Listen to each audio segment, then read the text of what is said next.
मला समजून सांग बरं. मला समजेल असं आपल्या भाषेत सांग. बघ, आपल्या भाषेत तुला सांगतो. तुला 1 2 येतात ना? आणि अ येते? हो, कोणाला बी येते. झालं तर आलंच तुला आर्टिकल. मग त्या चित्रात काय? याच्यात साखर आहे. ठीक आहे. आणि इथं काय? बुक आहे.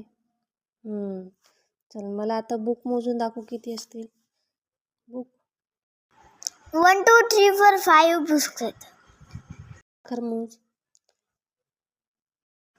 अगं आई, साखर 1 2 3 कसं मोजू शकतो मी? तेच म्हणजे काही नाम असे असतात जे 1 2 3 4 असं अंकात नाही मोजता येत. त्या नामाला किंवा त्या नाउनला अनकाउंटेबल नाउन असं म्हणतात. आणि काही नाउन असे असतात ज्याला आपण 1 2 3 4 असं अंकामध्ये मोजू शकतो. त्याला काउंटेबल नाउन म्हणतात. जसं बॉय आहे. तू बॉय मोजू शकतो की नाही? 1 मुलगा, 2 मुलगा, 3 4 असं.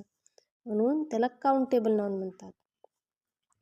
त्याच्यानंतर पेन, बुक, मॅन तू मोजू शकतो किती बुक्स आहेत. 10 बुक्स आहेत, 3 बुक्स आहेत, आहे की नाही? पण तू शुगर म्हणजे साखर झालं, पाणी झालं. पाणी कधी तू 1 2 पाणी पिलंयस का? हे पाणी. मी बॉटल भरून पाणी पितो. कधी तुला 100 आनंद झाला का? नाही, मला खूप आनंद होतो. मग हे जे काही नाउन आहेत, लव, हॅपी, शुगर, वॉटर, अँगर, हे ना, हे आपण 1 2 3 असं मोजू शकत नाही. म्हणून त्याला अनकाउंटेबल नाउन म्हणतात.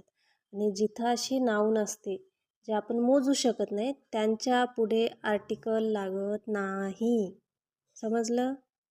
जे मोजता येत नाही त्याच्यासमोर आर्टिकल लागत नाही.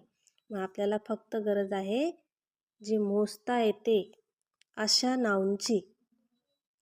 समजलं? हां. आणि ते आईचं काय म्हणत होती? ते हो. हां, याला आपण काय म्हणतो? स्वर म्हणत असतो. ठीक आहे. मग आता एवढं तर कळालं की जे मोजू शकतो त्यांच्या पुढं हे आर्टिकल लागतात. पण एक